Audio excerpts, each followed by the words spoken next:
Camping is supposed to be a fun activity that you can go with friends and families, but sometimes they don't end as you want them to. It was around mid-July when me and my buddies decided to go camping in our local forest. We chose this forest because this place had a mysterious history. Years prior to us going, there was an 11-year-old boy who had killed his family and ran into these woods, never to be caught or seen again. We decided it would be cool to go there, for the scary atmosphere and the laughs. Me and my two other friends, their names were Andre and Nathan.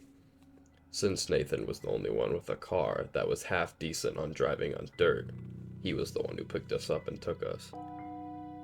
Once we arrived at the camping spot, we all got our tents out of the bed of Nathan's truck and started preparing to set up the tents. This may sound cliche, but out of the corner of me and Andre's ear, we heard faint laughter. It frightened us a lot since there had been a boy who fled from a murder scene into these woods. We laughed it off and went back to setting up our tents. While we were setting up our tents, Nate turned on his speaker to play some music while we were preparing, so we weren't bored. He turned the music up so high that we couldn't hear anything around us. We were talking about some stuff that had happened at school to keep conversation going, when out of absolutely nowhere, I felt a slight tap on my shoulder. I turned around and I saw a kid.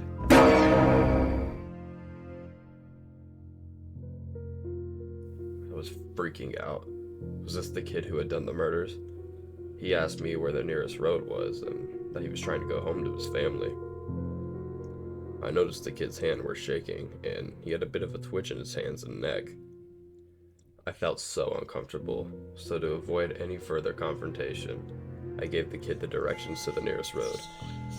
He thanked me and headed his way to the road. Since the kid had been missing for a long time, we couldn't pull up a picture to see if that kid that we just met was him, since the photos were 5 years younger. My friends were still shaken up behind me and behind their tents. They asked me if he told me anything or tried anything to hurt me. I said no, and that they just asked for directions. They said the kid he gave them creeps, since he was very twitchy and stuttered with his words. I told my friends to ignore it and keep setting up their tents. Around an hour passed and we finally finished setting up the tents. We were very hungry after this, so we all got our fishing gear and headed for the pond. We were on the bay of the pond, fishing for about 30 minutes, until we saw something terrifying. We saw the same kid from earlier on the other side of the lake, chasing two men. He jumped on the back of one of the men and started doing something to his back. He heard the man scream, and the kid turned around and looked directly at us. We realized this man was being stabbed in the back by the kid. We had enough of these woods.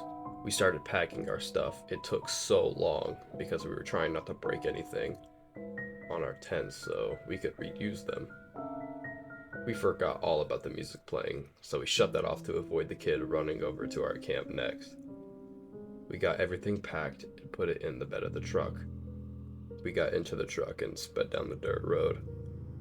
I kid you not, right before we exited the woods, we saw the kid right next to us in the trees, with a body. He was using the hand to wave goodbye from the corpse. It was truly horrifying. I'm gonna leave the part with the police out of the story to avoid it being too long, but this experience by itself will haunt me for the rest of my life.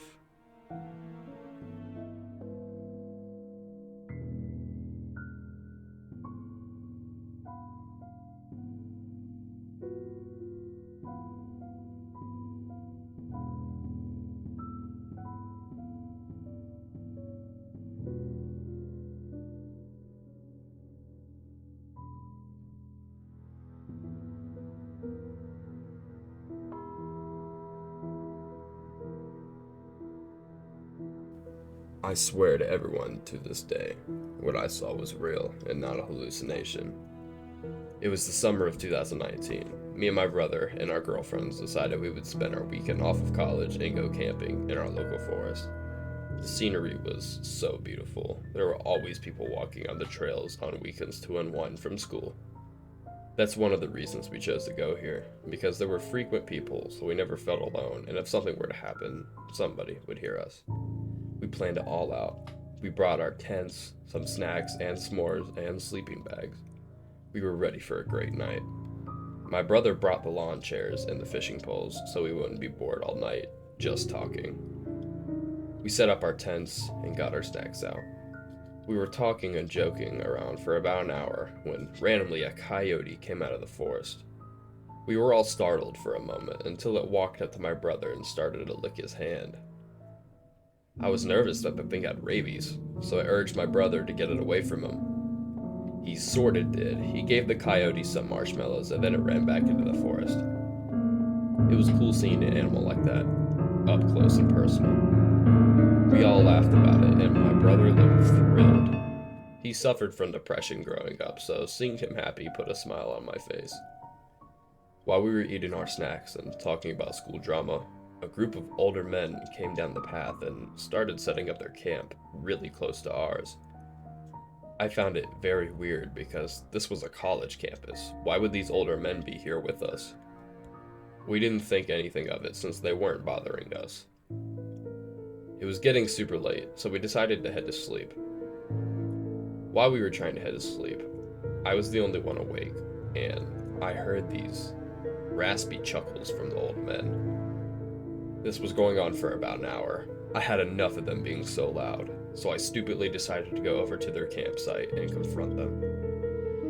Their raspy laughs were so loud until I called out, "Hey, stop being so loud! Me and my friends are trying to sleep!" Silence. They went so silent to where I could hear the crickets. Slowly, I saw the tent being unzipped. I'm not sure why I felt whatever was behind this tent door was going to hurt me. Once they opened up the door, I froze in fear.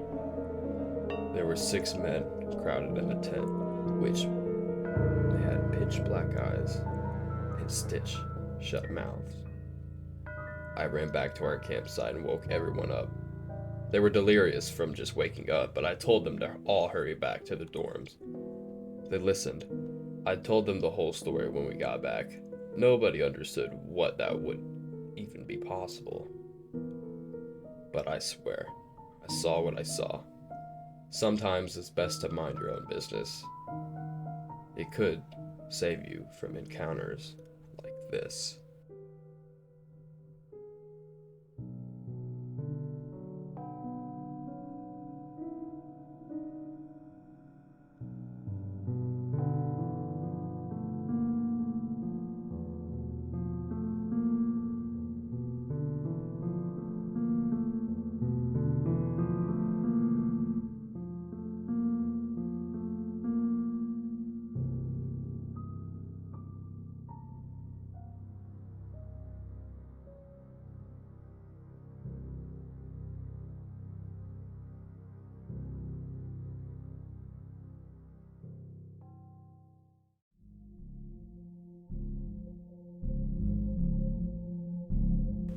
This story is not like any other story, but one that involves things thought to be fake but have been brought to life. My name is Aaron. I like going camping with my bud Dallas to see if we can witness anything normal people would not be able to witness when they go camping. It was the springtime, and we wanted to go camping because we were bored and nothing was stopping us. We got our gear and headed to the location. We went to this specific location because there was an abandoned cottage next to us, so it made the experience all the better. We set up camp and then made our way to the house. The door had been ripped off the hinges so we could just walk right in. Once we entered, we turned on our torch and started to explore. Apparently, this home belonged to a family in the late 1900s who were outcast from the public, so they made their home out here. After being found out, their house was broken into by the locals with the family inside, and they were decapitated. Scary stuff. People say they haunt whoever comes out into these woods, hence why me and my buddy were here. Me and Dallas were in different rooms than one another so we could cover more ground. Around 5 minutes after entering the house, Dallas went into the kid's bedroom. I heard his torch drop on the floor, and I asked if he was okay. He called out, "Yeah," and I told him I was coming into the room with him. He blocked the door. Why would he do this? He told me that he wanted this room all to himself and that he didn't want me in here. I was confused but left him alone. After I finished looking in every other room, I told Dallas that it would be time to head out. No response. "Dallas, dude, come on, we have to get back." I finally got a response. "Yeah, man, give me a second, alright?" I was so confused. Why wouldn't he come out of the room? But me being dumb at this point, I went back to camp without him. It had been an entire hour since I went back to camp with him. It was getting dark. I was fed up with his charade and went back to the cottage. I stepped inside the home and the door to the room Dallas had been in, but it was wide open. I start walking to the room and start saying, "Dallas, dude, what have you been doing in here?" I froze. My throat tightened up. My arms and legs locked in place. Nothing on my body was working. There I saw my friend on the floor, with no limbs. He was definitely not alive. Out of the corner of my ear, I heard, "Hey man, I'm ready to go." It was Dallas's voice. I snapped back to reality and realized what was going on. I quietly and slowly creeped out the broken window. I got a few cuts in the process, but I could still move. Once I got outside, I bolted to my car. I couldn't believe what just happened. I saw my friend's lifeless body on the floor. I figured that was the reason he wasn't coming out of the room. I figured it was the monster mimicking his voice. I got back to my car, finally, and pushed the gas to maximum and sped down the dirt road. I never called the police, for the fear of them questioning me on the murder, and where we both were, because we were trespassing. But never again will I go camping, and I will forever mourn my best friend's death. Please, I beg of you, don't go looking for this monster.